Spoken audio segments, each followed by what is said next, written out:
I'm 33 years old, and for the past 2 years, I've been doing this parenting thing solo.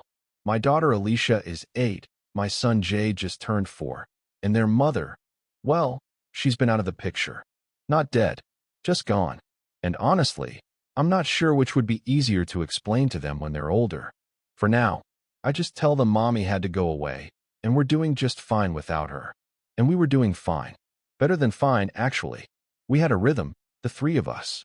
A two-bedroom place in a neighborhood where people actually waved at each other, where the streets were lined with oak trees that had probably been there longer than any of us. I had a solid job in project management, the kind that paid well enough that I could afford the occasional pizza night and didn't require me to bring work home. The kids were healthy, thriving even. Alicia was getting straight A's and had just made the soccer team. Jay was in that phase where everything was a dinosaur or a superhero, and bedtime stories could stretch on for hours if I let them.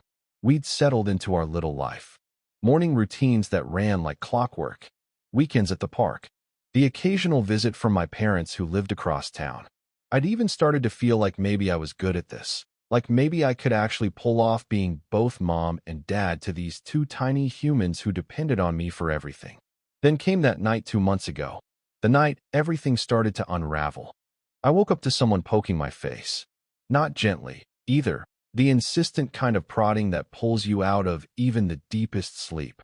My eyes opened to find Jay standing beside my bed, his little face contorted in that particular expression of childhood terror. He was crying, but I'd been a father long enough to distinguish between different types of crying. This wasn't the sharp, immediate wail of physical pain. This was the hitching, gasping sob of fear. "Hey, buddy," I said, my voice still rough with sleep. I sat up and pulled him close. His pajamas were damp with sweat, and his whole body was trembling. "What's wrong?" "Bad dream." Jay was prone to nightmares. Always had been, even as a toddler. Most nights, I could expect at least one visit from him, crawling into my bed or standing there until I noticed him. We'd been working on it. Night lights, dream catchers, the whole arsenal of parental solutions, but nothing seemed to stick. But when Jay spoke, his words made something cold settle in my stomach. "The man in the next house is making scary faces at me." I blinked, trying to process this. Jay's nightmares usually featured the standard cast of childhood terrors. Monsters under the bed, shadows that moved wrong, imaginary creatures with too many teeth. But this was different. This was specific. The man in the next house. Not a monster. Not a ghost. A man. "What do you mean, buddy?" "What man?" "In the window," Jay sobbed, pressing his face into my shirt. He was making scary faces and moving his arms weird. The specificity of it unsettled me in a way his usual monster stories never did. There was something too real about it, too grounded. I glanced at the clock, 2:47 a.m., and swung my legs out of bed. "Okay," I said, keeping my voice calm and steady. "Let's go take a look, all right? I bet there's nothing there." I took Jay's hand and walked him down the short hallway to the room he shared with Alicia. The door was already open. I always left it cracked so I could hear them if they called out. Inside, Alicia was awake in the top bunk, and even in the dim glow of their night light, I could see she was pissed. "Dad?" she said, her voice carrying that particular preteen exasperation that she'd started developing lately. "He woke me up again. This is the third time this week." "I know, sweetie. I'm sorry." I moved to the window, which sat between their bunk bed and Jay's small desk that was currently covered in coloring books and action figures. The curtains were drawn, but not completely. There was a gap of maybe 4 or 5 inches between them, just enough for a curious kid to peek through. I didn't turn on the overhead light. Some instinct told me that if there was something to see, I'd see it better in the darkness. I positioned myself in front of the window and carefully pulled the curtain back just enough to look out. Our house and our neighbor's house were close, too close, really, the way houses in these older neighborhoods often were. Maybe 15 feet separated us. From this window, I could see the side of my neighbor's house clearly. There were 2 windows on that wall. The one on the left, closer to the front of the house, I knew was his kitchen. I'd seen it once or twice during the day when his curtains were open. The window on the right was always covered, and I'd never given much thought to what room it might be. Both windows were dark now. Completely dark. No movement, no lights, nothing unusual that I could see. Did you see anyone? I asked Jay, my eyes still scanning the neighbor's house. He was in the back window, Jay said, pointing, making faces. I looked at Alicia. Did you see anything, honey? She crossed her arms and shook her head. No, because I was trying to sleep, like normal people do at night. She shot Jay a look that would have been withering if he'd been looking at her. He's always having nightmares and crying. I don't want to share a room with him anymore, Dad. I never get any sleep. It's not fair. And just like that, Jay started crying again, his small body shaking with fresh sobs. Great. I'd managed to wake both kids now, and Alicia had a point. She did have school in the morning, and she'd been complaining lately about being tired. All right, I said, making an executive decision. Jay, you can sleep in my room tonight. How about that? His tears stopped almost immediately. In my tent. I should mention that Jay had this Teenage Mutant Ninja Turtles indoor camping tent that I'd bought him for his birthday. It was one of those pop-up things that he could crawl into and pretend he was on some adventure. He loved that tent more than his actual bed, and I suspected that at least 50% of his nightmare reports were actually strategic maneuvers to get tent privileges in my room. Yeah, I said, because apparently I'm a total pushover when it comes to my kids. You can sleep in your tent. Thanks, Dad. The transformation was instantaneous, from terrified child to excited camper in about 3 seconds flat. I got him settled in my room, the tent positioned at the foot of my bed like some kind of synthetic fabric fortress. He crawled inside with his favorite stuffed dinosaur and was asleep in minutes. I, on the other hand, lay awake for a long time, staring at the ceiling and trying to convince myself that there was nothing to worry about. Just a nightmare. Just a 4-year-old's overactive imagination. Jay slept in that tent in my room for the next 2 nights. On the 3rd night, I'd finally convinced him to try sleeping in his own room again.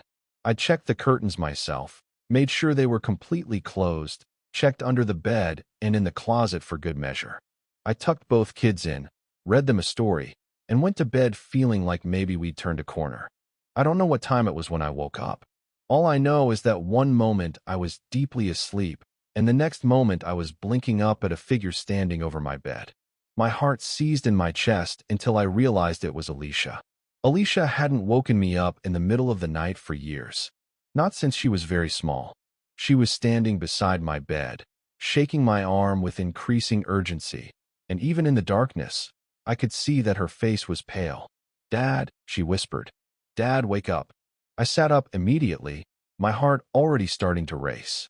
"What's wrong? What happened?" "The neighbor," she said, and her voice was shaking in a way that made every parental alarm bell in my head start ringing. The neighbor was making faces at me. Those words. Those exact words. The same words Jay had used 3 nights ago. "Alicia," I said carefully. "I closed those curtains when I said good night. Did you open them?" She nodded, looking guilty. "Only a little. But it's because I heard a weird noise." "What kind of noise?" She struggled to find the words, her face scrunching up in concentration. "I don't know. It was just weird. Wrong." So I got up to look, and I opened the curtain just a tiny bit, and she stopped, swallowing hard. There was a light on in the neighbor's window, the back one, and the curtains were open, and he was standing right there, right up against the window, looking at our house. My mouth had gone dry. What was he doing? Alicia hesitated, and then her face did something that I will never, ever forget. Something that will probably haunt me for the rest of my life. She smiled, but it wasn't a normal smile. She bared both sets of teeth, top and bottom, so that there was this horrible gap between them. Then she furrowed her eyebrows, pulling them down in this expression of rage or concentration or something I couldn't quite identify. She tilted her head forward, giving herself this disturbing, predatory look, like something out of a horror movie. Like that shot in The Shining, you know the one. But the worst part, the part that made my blood run cold, was what she did with her hands.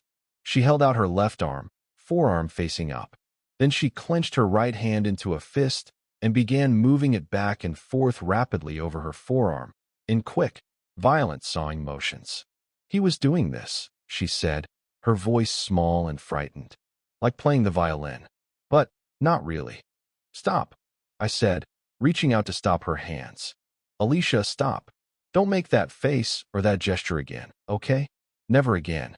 She dropped her arms immediately, and I could see tears starting to form in her eyes. I pulled her close, my mind racing.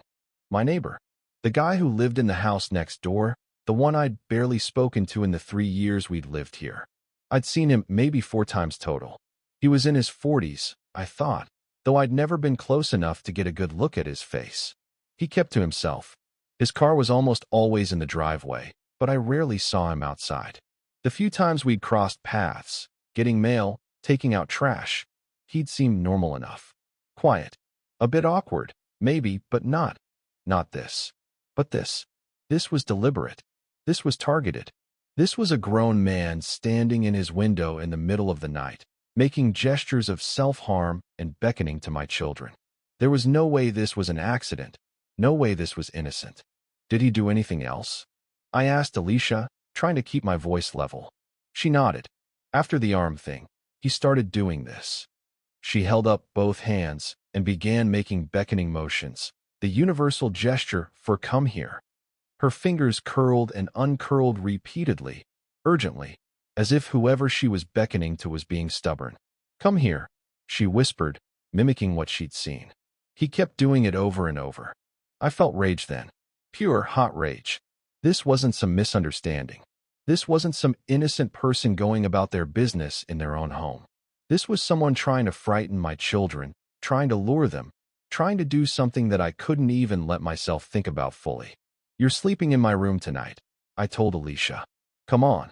I got her settled on the other side of my bed, Jay still snoring away in his tent at the foot of it.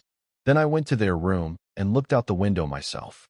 The neighbor's house was completely dark, both windows black and empty.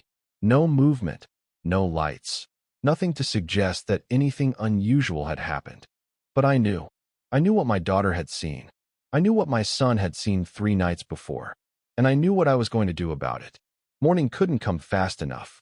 I barely slept, lying there and planning what I would say, how I would handle this. By the time the sun came up, I'd decided on a direct approach. I'd go over there, knock on his door, and tell him in no uncertain terms that whatever sick game he was playing, it ended now. After dropping Alicia and Jay off at school, both of them tired and subdued, Alicia especially clingy when I kissed her goodbye, I drove back home and marched straight to my neighbor's front door. His car was in the driveway. An older sedan, tan-colored, nothing remarkable about it. The house itself was well maintained on the outside, lawn mowed, paint relatively fresh. Nothing to suggest that the person living inside was the kind of person who stood in windows and pantomimed self-harm to children. I knocked. Loud, hard knocks that echoed in the quiet morning. Hello? I need to speak with you. Nothing. I knocked again, harder this time. I know you're in there. Your car's in the driveway. Open the door. Still nothing. No sound from inside. No footsteps. No indication that anyone was home despite the car sitting right there. I stood there for a good 5 minutes, knocking periodically, calling out. I was aware of how I must look to any neighbors who might be watching, but I didn't care. I needed this person to know that I knew what he was doing, that it wasn't going to continue. Finally, I had to leave for work. I had a meeting I couldn't miss, and I was already running late. But as I walked away from that door, something made me turn around. Some instinct, some feeling of being watched. And I saw him, just for a split second. A shape at the front window, a face, or where a face should be, looking out at me. The moment our eyes met, he dropped, ducking below the windowsill and disappearing from view. Hey, I shouted, striding back toward the house. I see you. Stop fucking with my family, you hear me? Stay away from my kids. My words echoed in the quiet street. A dog barked somewhere. But the house remained silent, still, giving nothing back. I drove to work with my hands shaking on the steering wheel. That night, I put a plan in motion. I told Alicia and Jay that they'd be having another sleepover in Dad's room. Made a game of it, got them excited about it. Once they were settled in, Jay in his tent, Alicia making a nest of pillows on my bed, I tucked them in and told them I'd be right in the next room if they needed anything. Then I took my phone, a charger, and a bottle of water, and I set up camp in their bedroom. It was Friday night. I didn't have work the next day. I could pull an all-nighter if I needed to. Because as much as I trusted my kids, and I did, completely, I needed to see this for myself. I needed confirmation that I wasn't overreacting, that there really was something wrong happening here. I made sure every door and window in the house was locked. Double-checked them all, then checked again. Drew all the curtains closed except for the one in the kids' room, which I left with that same small gap that Jay must have originally looked through. Then I positioned myself on the floor beneath the window, my back against the wall, and settled in to wait. I downloaded a few episodes of Midnight Mass to my phone, something I'd been meaning to watch anyway, and I started working through them with the volume low, reading subtitles more than listening. I didn't want to wear headphones and risk missing something. The house was quiet. Outside, the neighborhood was settling into its usual Friday night rhythm. I could hear a party a few houses down, music and laughter carrying on the air, cars passing occasionally. Normal sounds. Safe sounds. Around 9, those sounds started to fade. The party wound down. Traffic thinned. By 10, it was quiet enough that I could hear the settling of the house, the hum of the refrigerator from the kitchen. At midnight, I heard something else. At first, I thought I was imagining it. A sound so faint that it might have been nothing at all. But then it came again, and this time I was sure. Click, click. Click, click. It was rhythmic, repetitive. The kind of sound you might make to get a horse's attention, that chk clicking of tongue against teeth. But wrong somehow. Off in a way I couldn't quite articulate. Click, click. Click, click. The sound was coming from outside, from the direction of the neighbor's house. And it was clearly, undeniably being made by a person. I sat frozen, my phone forgotten in my hand, every sense straining toward that sound. It continued for maybe 3 or 4 minutes, regular and insistent. Then it changed. The clicking stopped, replaced by something that might have been an attempt at whistling. But it was all wrong. Instead of air being pushed out, it sounded like air being sucked in through clenched teeth. A reversed whistle that made my skin crawl. The sound was crystal clear, which meant the window, his window, must be open. Must be open with a person standing right there, making these sounds into the night, trying to get my children's attention. 15 feet away. That's all that separated us. This was my chance. This was the proof I needed. I stood up slowly, carefully, trying not to make any noise. My heart was hammering so hard I was sure he'd be able to hear it. I reached for the curtain and, in one smooth motion, yanked it back. I saw him immediately. There was a light on in his room, dim, maybe a lamp with a low-wattage bulb, and it illuminated him well enough that I could see every detail.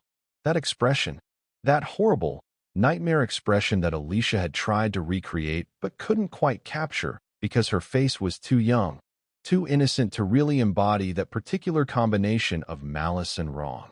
His mouth was stretched into a grin that showed both rows of teeth with a gap between them. His eyebrows were pulled down in a furrow of concentration or rage. His head was tilted forward in that predatory angle, that Kubrick stare that makes something ancient and primal in your brain scream danger. And his arms were extended out his open window, stretching into the space between our houses, moving frantically back and forth against each other in that sawing, cutting motion. Over and over, violent and rhythmic and deeply, horrifyingly wrong. We locked eyes, man to man, not a terrified child, but an adult who could see exactly what he was doing. The change in his expression was immediate. The grotesque grin vanished. The theatrical horror of his face melted away, replaced by something far more genuine and far more frightening. Pure rage. His features contorted with anger, his lips pulling back from his teeth in a snarl. For a moment, we just stared at each other across that 15-foot gap, and I saw something in his eyes that I'd never seen in another human being before. Something that made every instinct I had scream at me to run, to grab my kids and get as far away as possible. Then he grabbed his window with both hands and slammed it shut so hard I heard the glass rattle. A second later, he yanked the curtains closed with the same violence. I let my own curtain fall back into place. My hands were shaking. My whole body was shaking. I sank down onto the floor and tried to process what I'd just seen. Because here's the thing that was bothering me. the detail that was somehow more disturbing than all the rest. I wasn't entirely sure that was my neighbor. I'd seen the man who lived in that house maybe 4 times in 3 years. Brief encounters, nothing memorable. I'd never really looked at his face, never paid attention to his features. And the face I'd just seen, contorted by rage, yes, but still, I couldn't say with certainty that it was the same person, which raised the possibility that someone else was in that house. Someone who had access to a room with a window that faced my children's bedroom. Someone who had been doing this for who knows how long. I pulled out my phone, ready to call the police. This was enough, right? This was harassment, or stalking, or something. Even if he was in his own home, even if technically he hadn't broken any laws, this had to be enough for the police to at least talk to him. Then I heard it. Smack. The sound of something hitting the bedroom window was so loud, so sudden, that I jumped and nearly dropped my phone. It wasn't a knock. It was the sound of something striking the glass hard enough that I was surprised it didn't crack. After a moment's hesitation, because everything in me was screaming not to look, not to see what was there, I stood up and pulled the curtain back again. The neighbor's house was completely dark now. No lights in any window. No sign of anyone inside or outside. I pulled the curtain back further, scanning the ground below the window, the space between our houses, anywhere someone might be hiding. That's when I saw it. A handprint. On the outside of the window, in the top corner of the pane. Not a normal handprint, not pressed against the glass in a way that made sense. Our house was built on a raised foundation, the way a lot of houses in Texas are. The first floor was elevated a good 4 or 5 feet off the ground. This particular window, because of the way the room was laid out, was tall, probably 7 feet from the ground to the top of the window frame. The handprint was at the very top of that window, which meant whoever left it had to have reached up at least 11 or 12 feet in the air. No ladder could have left that kind of mark. No normal jump could have gotten someone's hand that high.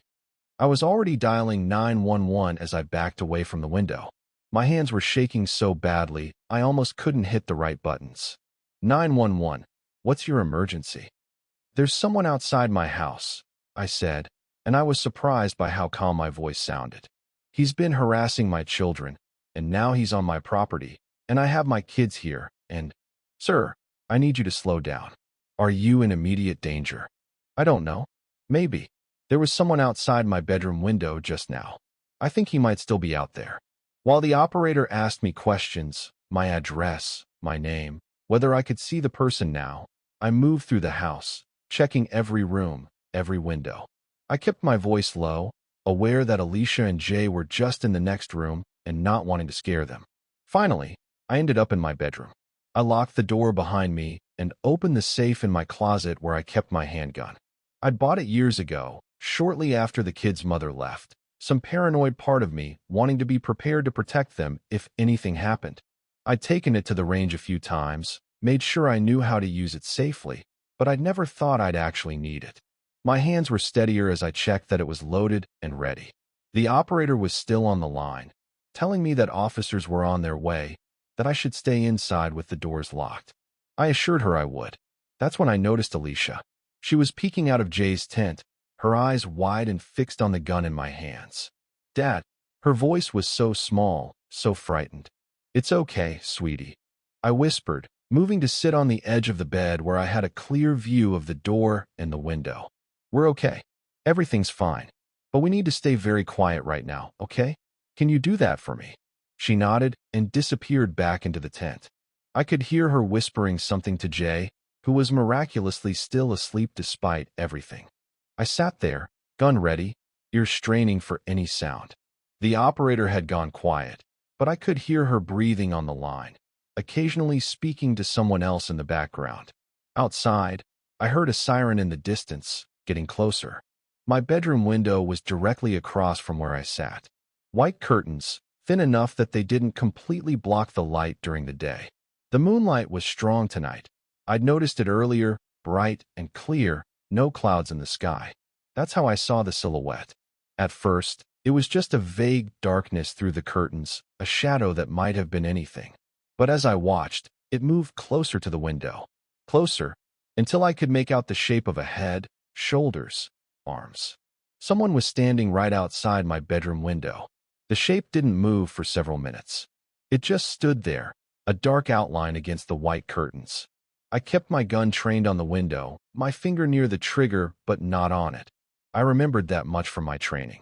In the tent, Alicia was completely silent, and I prayed she couldn't see the silhouette from where she sat.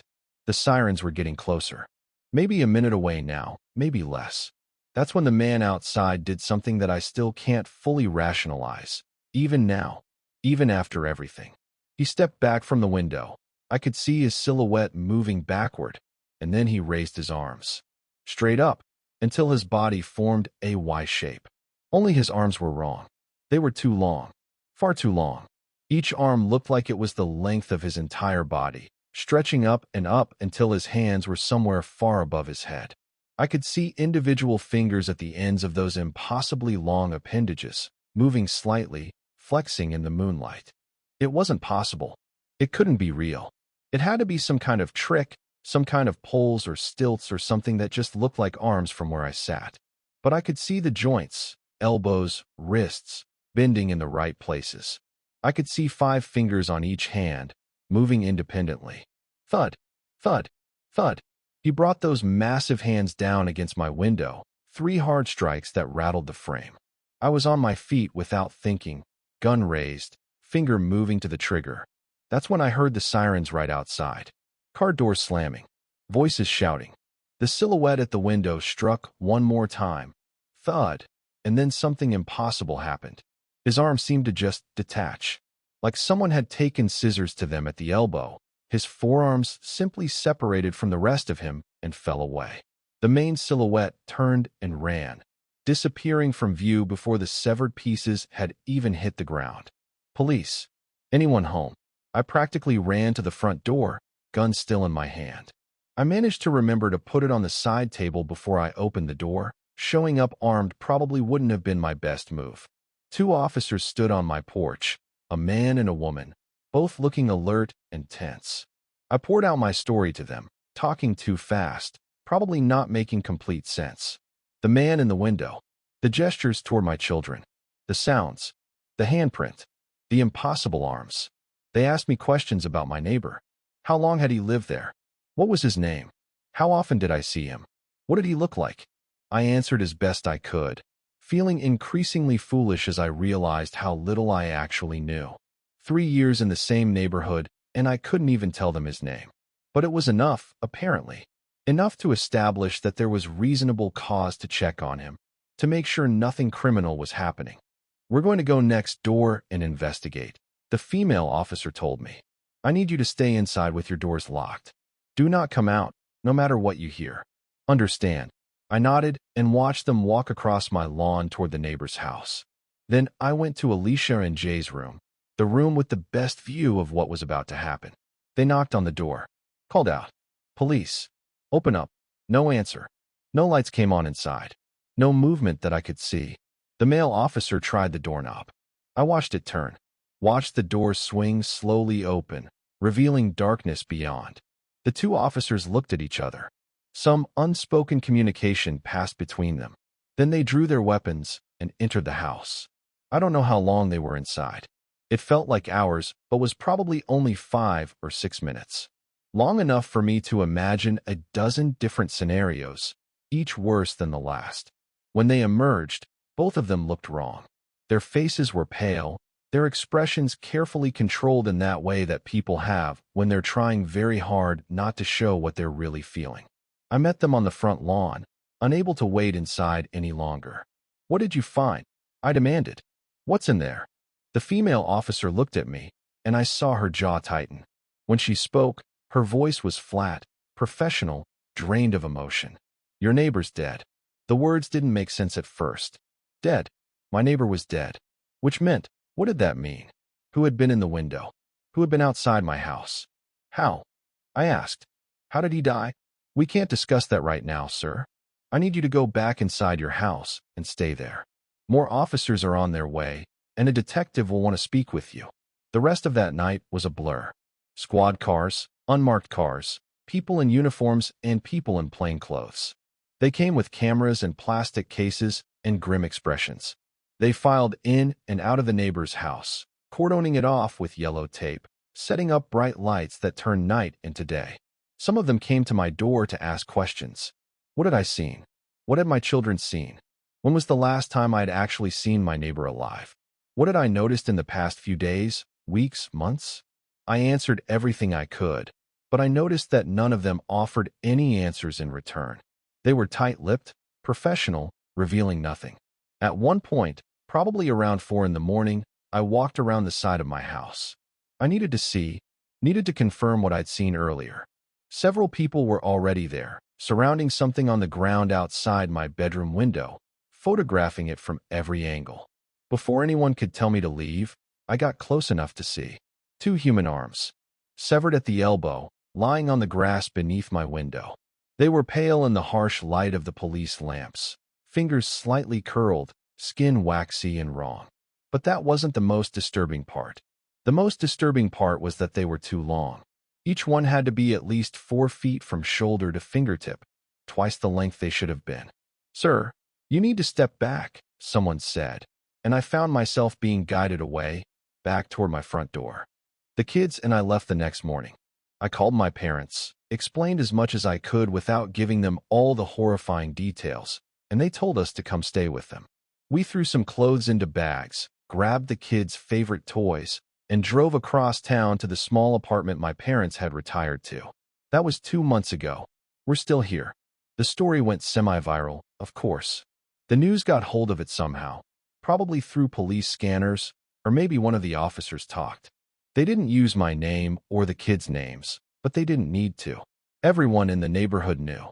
Everyone could see the yellow tape, the police presence, the forensic teams that kept coming back day after day. The details that leaked out were bad. Words like torture and dismemberment, and barely recognizable as human.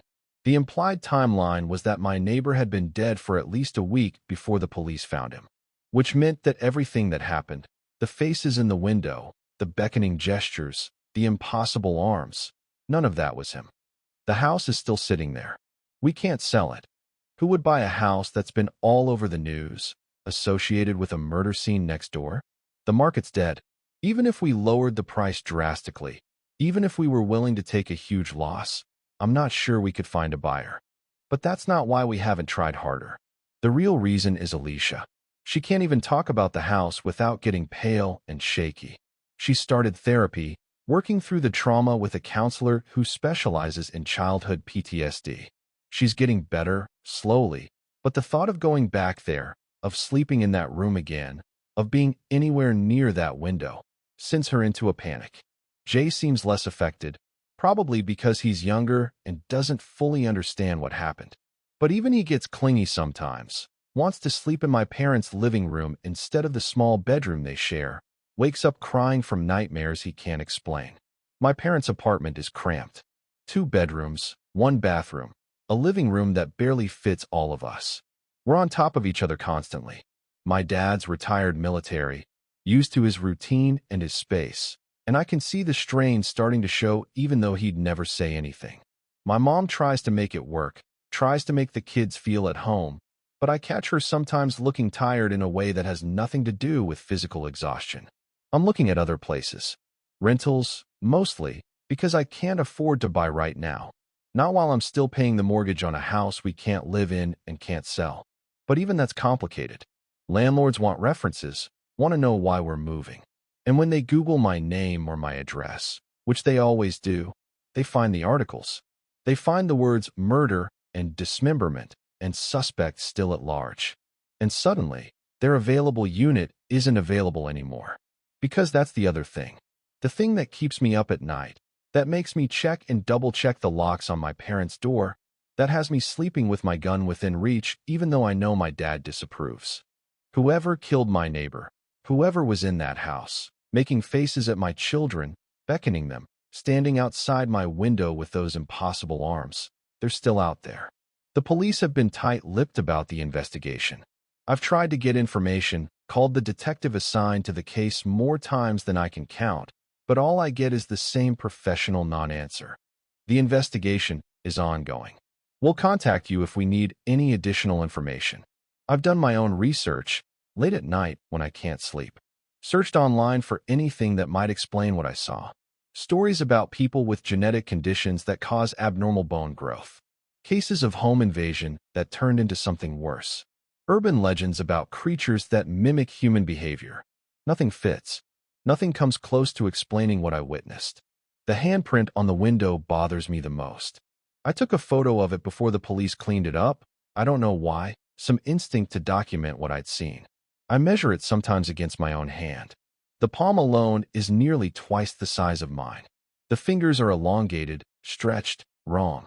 And the placement, 12 feet up from the ground, defies any logical explanation. I showed the photo to the detective once, asked him if they'd been able to get prints from it, if they'd found any matches in the database.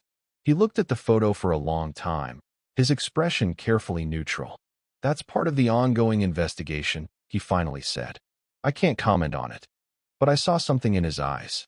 Something that looked like unease, or maybe fear. Like he'd seen something he couldn't explain either. Something that didn't fit into the neat categories of police work and criminal investigation. 3 weeks ago, I drove past the house. I don't know what made me do it. Maybe some need to confront it, to prove to myself that it was just a house, just a place where something bad had happened, but nothing supernatural, nothing impossible. The for sale sign was still in the yard, faded and tilted from a recent windstorm. The grass had grown long. Some neighborhood kid had thrown toilet paper into the trees out front, probably on a dare, the murder house, making it an irresistible target for suburban mischief. I parked across the street and just looked at it. My house. The house where I'd raised my kids for 3 years, where we'd celebrated birthdays and Christmases, where Alicia had lost her first tooth and Jay had taken his first steps. It looked smaller than I remembered, more ordinary. The neighbor's house, though, that was different. Even in broad daylight, even with the yellow police tape gone and the forensic teams long since departed, there was something wrong about it. The windows were dark, not just unlit, but dark in a way that seemed to absorb light rather than reflect it. The curtains in that back bedroom, the one that faced my kids' room, were still drawn. As I sat there, I noticed something. Movement in one of the front windows. Just a flicker, a shadow passing by the glass. My heart started pounding. I told myself it was nothing, a trick of the light, a reflection from a passing car, something mundane and easily explained. But I couldn't shake the feeling that something had been looking back at me. I drove away fast enough to leave rubber on the street. That night, Alicia had the worst nightmare she'd had in weeks. She woke up screaming, absolutely inconsolable, and when my mom finally got her calmed down enough to talk, all she would say was, "He was at the window again. He was calling us." I didn't tell her I'd driven past the house that day. I didn't want to give her imagination more fuel. But I wondered, and I still wonder, if somehow she'd known. If somehow, whatever was in that house had felt my presence and had reached out across the distance to touch my daughter's dreams. The detective called me last week. First time he'd initiated contact in over a month. My heart jumped when I saw his number on my phone. "Mr. Torres," he said, his voice tired. "I wanted to update you on the investigation." "Did you find him?" I asked immediately. "Did you catch whoever did this?" A long pause. "No, but we've made some progress. We've confirmed that the victim had been deceased for approximately 10 to 12 days before we found him." "I know that. I read it in the news." "What you didn't read," he continued, "and what I'm telling you now in confidence, is that we found evidence suggesting that someone else was living in that house. After the victim died, using it as a staging ground, maybe. We found food wrappers, evidence of someone sleeping there." And he paused. "We found children's clothing. Not belonging to your children, we don't think, but roughly the same sizes." My blood turned to ice. "What are you saying?" "I'm saying that whoever did this, they might have done it before. We're checking missing persons reports, looking for any similar cases. And I'm saying that you need to be vigilant. Keep your kids close. If you see anything at all that seems off, you call 911 immediately. Don't wait. Don't investigate on your own. Just call." "You think he might come back?" I said. It wasn't a question. "I think he's still interested," the detective said carefully. "The profile our team has put together suggests someone who's methodical, patient, someone who fixates. The fact that he spent days in that house, with your family right next door, suggests a level of investment that's concerning. After we hung up, I sat in my parents' bathroom, the only place I could be alone, and tried not to throw up. Children's clothing. How many others had there been? How many other families had he watched? Had he targeted? And why mine? Why my kids specifically?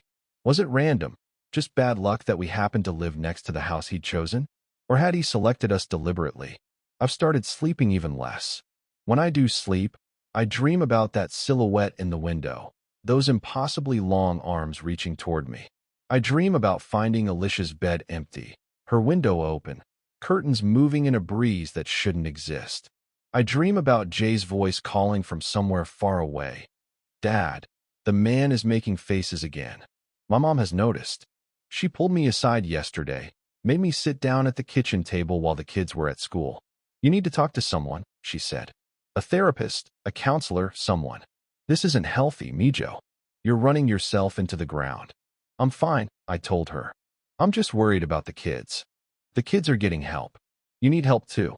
What you saw, what you went through, that's traumatic. You can't just push through it. She's right, I know she is. But how do I explain to a therapist what I saw? How do I describe arms that couldn't exist, attached to a person who shouldn't have been there? How do I talk about the fear that lives in my chest now, constant and heavy, the certainty that somewhere out there, something is still watching my children? Jay asked me yesterday when we were going home, not to my parents' apartment, but home, our house, his room. I miss my toys, he said. Can we go get them? I'd grabbed the essentials when we left, but there was so much weed left behind. His action figure collection, Alicia's books, the kids' artwork that I'd had pinned up on the refrigerator, all the little pieces of our life that we'd abandoned in our rush to get away. Soon, buddy, I told him, maybe we can go during the day, when the sun's out, and pack up more of your stuff. But even as I said it, I knew I was lying. I can't go back there. Even in broad daylight, even with other people around, I can't make myself walk through that door. The thought of being in that house, of standing in my kid's bedroom and looking out that window, makes my chest tight and my hands shake. I've failed them, I think. As a father, as a protector, I've failed. I couldn't keep them safe in our own home. I couldn't prevent whatever that thing was from terrorizing them night after night. And now I can't even give them their home back. Can't provide them with the stability and security they deserve. The detective called again this morning. They've identified the victim's family, notified them. Apparently my neighbor, his name was Michael Reeves, I learned, though knowing his name now feels almost obscene, had been estranged from his relatives for years. He'd lived alone, worked from home, doing something with computers, rarely left the house. The perfect target, the detective said. Isolated, predictable, unlikely to be missed. They still don't know how the killer got in. No signs of forced entry. The doors had been locked from the inside when the police arrived. The windows were all intact, none of them open from the outside. It was as if the killer had been invited in, or had simply materialized inside the house. We're working on a theory, the detective told me, that maybe Reeves knew his killer. Let them in willingly. But his family says he didn't have friends, didn't have visitors. So we're back to square one. I wanted to ask about the arms, about the impossibility of what I'd seen. But I couldn't make myself form the words, because saying it out loud would mean admitting that I'd seen something that couldn't exist, that defied every law of nature and logic. And if I admitted that, then what did that make me? Crazy? Unreliable? A bad witness? Or worse, what if I wasn't crazy? What if what I saw was real, was exactly what it appeared to be? What did that mean about the world, about the thin veneer of normalcy we all assume is solid and unbreakable? Alicia has started drawing again. Her therapist says it's good, that it's helping her process the trauma. But the drawings themselves are disturbing. Stick figures in windows, one with arms that stretch across the entire page.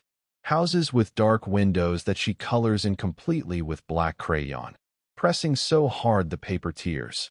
In one drawing, there are 3 stick figures, her, Jay, and me, standing outside a house. Inside the window, barely visible in the black crayon scribbles, is another figure. She's drawn it with multiple arms, like some kind of nightmare spider, all of them reaching out toward the three figures outside. At the bottom of the page, in her careful second-grade handwriting, she's written, "He wants us to come inside." I've started researching the history of that house. The neighbor's house, not mine. Maybe if I can understand it, understand why it was chosen, I can understand what's happening. The property records go back to the 1950s. It's changed hands 8 times since then, more than average for this neighborhood. I tracked down some of the previous owners or their relatives, called them, sent emails, probably came across as completely insane. Most didn't respond. 2 told me politely to stop contacting them. But one, an elderly woman whose parents had owned the house in the 1970s, called me back. "I'm so sorry for what happened to you and your family," she said. Her voice was frail but clear. "I saw the news. Did your parents ever mention anything unusual about that house?" I asked. "Anything strange?" A long silence. Then, "My mother used to say there was something wrong with the back bedroom. She never explained what she meant by that, but she wouldn't go in there if she could help it. Eventually, they just kept the door closed, stopped using it." "Did anything happen? Did she see something?" "She never said. But I remember. I was just a child then. I remember her telling my father that the window in that room should be boarded up, that nothing good ever looked through it. My father thought she was being silly, superstitious. They sold the house a few years later. After I hung up, I sat with that information for a long time. Nothing good ever looked through it. Had her mother seen something too? Had other families been targeted, been watched before mine? How long had this been going on? My lease on my house, expires in 6 months. The mortgage company has been surprisingly understanding, given the circumstances. They've agreed to let me break the lease early if I can find a buyer. But I'm not even sure I want to try anymore. Maybe some places shouldn't be lived in. Maybe some properties should be condemned, torn down, erased. But even as I think that, I know it wouldn't matter. Whatever was in that house, whatever used it as a hunting ground to watch my children, it wasn't the house itself. It was something that moved through spaces, that found its way into windows and walls, that wore the shape of a person but was fundamentally other. Tearing down the house wouldn't stop it. It would just move to a different window, find a different family, start the process over again. The thought keeps me up at night. Last night, I was lying awake in my parents' guest room, the kids asleep in the other bedroom, my gun on the nightstand beside me, when I heard something outside the window. Click, click, click, click. My entire body went rigid. It couldn't be. We were miles away from the house, in a different part of the city entirely. There was no way. Click, click. I grabbed my gun and moved to the window, my heart hammering. Pulled back the curtain in one quick motion, ready to see that terrible face, those impossible arms. But there was nothing there. Just the empty parking lot, streetlights casting orange pools of light on the asphalt. A cat darted between 2 cars, disappearing into the shadows. Just a cat. Just an animal in the night making animal sounds. I stood there for a long time, gun in hand, watching the empty lot, waiting for something to move, for some sign that I wasn't losing my mind. Nothing. Just silence and stillness and the ordinary darkness of a suburban night. But I couldn't shake the feeling that something had been there, that something had found us, even here, even in what was supposed to be our safe place. That it was only a matter of time before it came back, before it finished what it started. The kids go back to their regular school next week. We've been keeping them home, using the trauma as an excuse, but they're falling behind. They need structure, normalcy, the routine of school and friends and homework. But I'm terrified. Terrified of letting them out of my sight. Terrified that something will be waiting for them, watching them from a window or a doorway or somewhere I can't see. The therapist says this is normal, that I'm experiencing hypervigilance as a result of the trauma. She says it will fade with time, that I'll learn to trust the world again. But she wasn't there. She didn't see what I saw. She didn't watch arms that shouldn't exist reach out of the darkness toward her children. I've been teaching Alicia and Jay things they shouldn't need to know at their age. How to call 911 on a cell phone. What to do if a stranger approaches them. How to scream as loud as they can if anyone ever tries to take them somewhere. How to run and keep running until they find help. Alicia listens seriously, nods, promises she'll remember. But I can see the fear in her eyes, the way she looks over her shoulder now when we're out in public. I'm making her afraid of the world, and I hate myself for it even as I know it's necessary. Jay is too young to really understand. He thinks we're playing games, practicing drills like they do at school for fire safety. I hope he stays that innocent. I hope what happened doesn't scar him the way it scared Alicia, the way it scarred me. But I'm not optimistic. The detective called again yesterday. They've connected my case to three other families in different parts of Texas, all reporting similar experiences over the past 5 years. A man in a window making disturbing gestures. Children being targeted specifically. In one case, a child went missing for 18 hours before being found wandering in a field 15 miles from home, unable to explain where they'd been or how they'd gotten there. We think we're dealing with a serial predator, the detective told me. Someone who's been doing this for years, refining their methods. Your neighbor's murder. That might have been opportunistic, a way to get closer to you and your family. So what do we do? I asked. How do we stop him? We're working on it. We've got a task force now, multiple agencies involved. We'll catch him. But his voice lacked conviction. I could hear the exhaustion in it, the same weariness I feel every morning when I wake up after another night of broken sleep. We're all tired of being afraid. Tired of looking over our shoulders, checking windows, jumping at shadows. But the alternative, letting our guard down, assuming we're safe, is unthinkable. So we stay vigilant. We stay afraid. And we wait for something to happen, for some resolution to a nightmare that seems to have no end. My mom keeps asking when we're going to move out, find our own place. I keep telling her soon, as soon as I figure out the logistics, as soon as the housing market stabilizes. But the truth is, I'm paralyzed. Paralyzed by the fear that wherever we go, whatever new house we rent or buy, it won't matter. That thing, that person, that creature, whatever it is, knows where we are now, knows who we are. And no amount of distance or security systems or locked doors will keep it away if it decides to come back.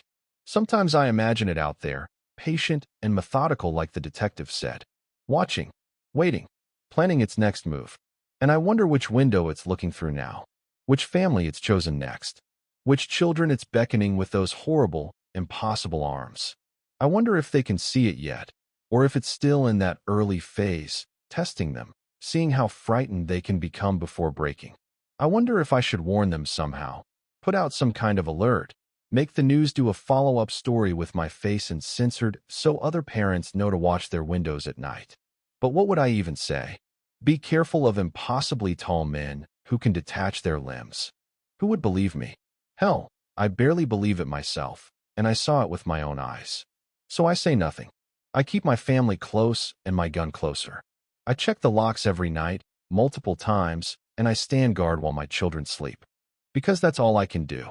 That's all any of us can do when the world reveals itself to be stranger and darker than we ever imagined. We survive.